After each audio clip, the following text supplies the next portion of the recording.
ગીર ગઢડા તાલુકાના ધોકડવા ગામે ધોકડવા સેવા સહકારી મંડળીના મંત્રીએ 2022માં 13થી વધુ સભાસદો સાથે મળીને રૂપિયા 30,72,000નું કૌભાંડ કર્યું હતું। આ કૌભાંડમાં મંત્રીએ મૃત્યુ પામેલા ખેડૂતોના નામે પણ ધિરાણ કર્યું હતું અને કેટલાક ખેડૂતોએ પૈસા ભર્યા પછી પણ દેવું બાકી હોવાનું જણાવ્યું હતું।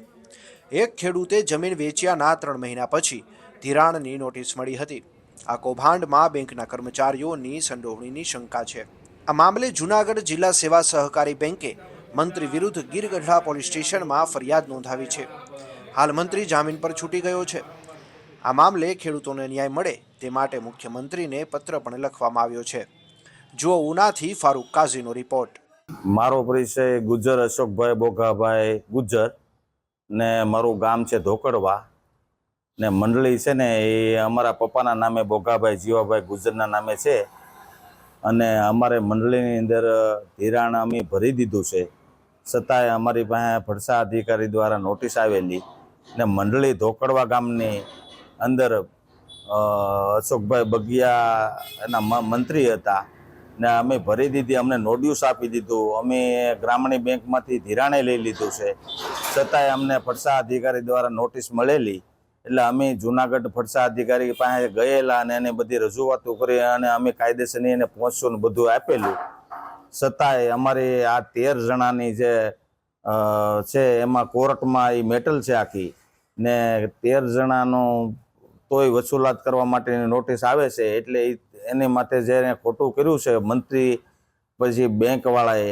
એની માથે કાયદેસરના પગલાં ભરવા અને એની મિલકત સીલ કરવી અથવા જે રીતનું કરવું તે, પણ અમારા ખેડૂત નિર્દોષ હોવા છતાં આવી ઉઘરાણી કરવામાં આવે છે એટલે એનો અમને ન્યાય મળે એવી અમે તમારી પાસે માગણી કરીએ છીએ। મારું નામ ગુજર મહેશભાઈ કરશનભાઈ, ગામ મારું ધોકડવા। મારી મેટલ મારા બાપુજી કરશનભાઈ રણછોડભાઈ 7/1/2020માં એક્સપાયર થઈ ગયા, તો મારા બાપુજીને નામે આ બધું ધિરાણ બોલે, નોટિસ મારા નામે આવે મંડળીનું, અશોકભાઈ બગિયાએ આ બધું કરેલું, તો અમે લોકો 4 વારસદારો, તો વારસદારોની નામે હોવું જોઈએ એ કાંઈ છે નહીં, ખોટી બોગસ બધી સહીઓ કરી ને આ ધિરાણ ઉપાડેલું હોય એવું મને લાગે। આમાં અથવા બેંક હોય, મંત્રી હોય, બધા જે કાંઈ હોય એની મિલીભગત હોય તો આમાં અમારી વિનાના પૈસા કઈ રીતે ઉપડી જાય? શું માંગ છે તમારી? અમારી માંગ એવી છે કે આમાં જેને જે કાંઈ મંત્રી હોય, બેંક વાળા હોય, જેને ખોટું કર્યું હોય એનું અમારે પ્રૂફ જોઈએ અને એની પાછળના યોગ્ય પગલાં લેવા એવી અમારી માંગ છે ને અમારી પાસે બધું ડોક્યુમેન્ટ સાથે બધું પ્રૂફ છે। હાલ તમને જે નોટિસ આવે છે એ કેટલી રકમની આવે છે અને કોના દ્વારા પાઠવવામાં આવે છે? હાલ મને નોટિસો આવે છે ફરસા અધિકારી દ્વારા 8 લાખ રૂપિયા રકમ બોલે છે અને એ કે આ પૈસા તમે ઉપાડેલા છે। મેં કે અમે કહીએ કે બા અમારું કાંઈ આમાં છે નહીં, તો અમારું હોય તો અમારા વારસદારો હોવા જોઈએ ને। આ બધા ઇકરારનામા છે, બીજું ત્રીજું તો આ બેંક છે, તો બેંકે કઈ રીતે પૈસા આપ્યા હોય, આવી અમારી માંગ છે। ગીર ગઢડાના ધોકડવા સેવા સહકારી મંડળીના કૌભાંડમાં કોર્ટમાં કેસ ચાલુ હોવા છતાં ફરજા અધિકારીએ ખેડૂતોને વસૂલાતની નોટિસ મોકલી રહ્યા છે। ખેડૂતોએ પૈસા ન લીધા હોવાનું જણાવીને નોટિસનો વિરોધ કર્યો છે। જૂનાગઢ જિલ્લા સેવા સહકારી બેંક ખેડૂતોને હેરાન કરી રહી છે અને સવાલ એ ઉઠે છે કે બેંકે આધાર પુરાવા અને સહીઓ ચકાસ્યા વિના ધિરાણ કેવી રીતે આપ્યું? મંડળીના મંત્રીએ ખોટી સહીઓ અને પુરાવા આપ્યા હોવા છતાં બેંકે તપાસ ન કરી અને અધિકારીઓ સામે ફરિયાદ દાખલ ન કરી। મારો પરિચય ધીરુભાઈ મુળુભાઈ ઢોલા, ગામ ધોકડવા અને સેવા સહકારી મંડળી દ્વારા મને નોટિસ આવે છે અને મારે 22/7/20માં મેં જમીન વેચી નાખી અને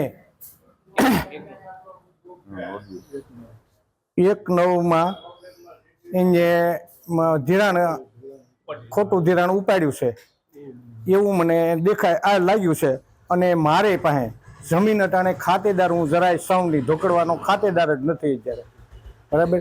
તો આ મારે પૈસા ભરવાના ક્યાંથી અને આ પૈસા આવ્યા ક્યાંથી? ને આમાં અશોકભાઈ બગિયાએ જે કાંઈ કર્યું હોય એની બેંકે જે કાંઈ કર્યું હોય એ મિલીભગત જે કાંઈ કર્યું હોય એને કરેલું છે. આમાં મને કાંઈ ખબર છે નહીં. શું માંગ છે તમારી? આની વાંહે કાયદેસર પગલાં લેવામાં આવે ને અમને કાયદેસર ન્યાય મળે. મારું નામ ભીખાભાઈ કાળાભાઈ કિરેચા, પ્રતિનિધિ ઉપપ્રમુખ તાલુકા પંચાયત ગીરગઢડા. અમારા ધોકડવા ગામે ધોકડવા સેવા સહકારી મંડળીમાં 2020માં 73 લાખનું મોટું કૌભાંડ થયું છે. એમાં એવા ખાતેદારો છે કે જેની જમીન વેચાઈ ગઈ છે, તેની પાછળથી ધિરાણ થયેલું છે, જેને વારસાઈ પડી નથી, મરી ગયા છે, એના નામે પણ ધિરાણ થયેલું છે, જેને પૈસા ભરી દીધા છે, નો ડ્યુ મળી ગયા છે, બીજી બેંક ધિરાણ લીધેલું છે, એના પર પણ ધિરાણ લેવામાં આવ્યું છે.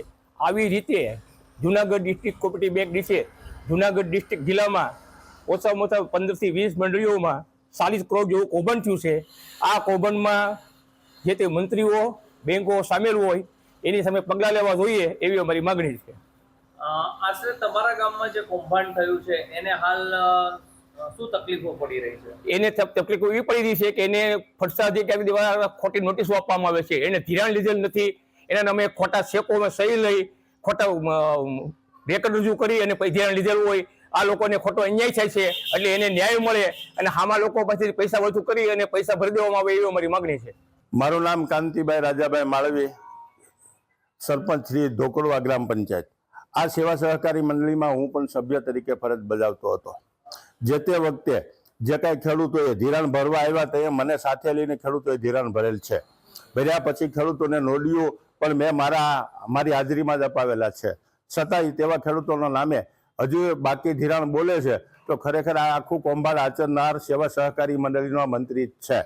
હાલમાં મંડળી ફડસામાં ગઈ છે, પોલીસ કેસ થયા છે, છતાંય ખેડૂતોને નોટિસો જે આપવામાં આવે છે ખરેખર એ ખોટી રીતે ખેડૂતોને દબાવવામાં આવે છે. આખું કૌભાંડ કરનાર સેવા સહકારી મંડળીના મંત્રી શ્રીની ધરપકડ નથી થતી, નકર એની મિલકત તાસમાં લઈને વસૂલાત મંત્રી પાસેથી જ કરવી જોઈએ. આવું મારું કહેવાનું સ્પષ્ટપણે છે. ગીર ગઢડાના ધોકડવા સેવા સહકારી મંડળીના કૌભાંડમાં ખેડૂતો લાચાર બન્યા છે.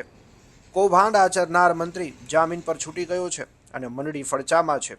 ભોળા અને અભણ 13 સભાસદો સાથે વિશ્વાસઘાત થયો છે, છતાં બેંકના ફડચા અધિકારીઓ ખેડૂતોને હેરાન કરી રહ્યા છે.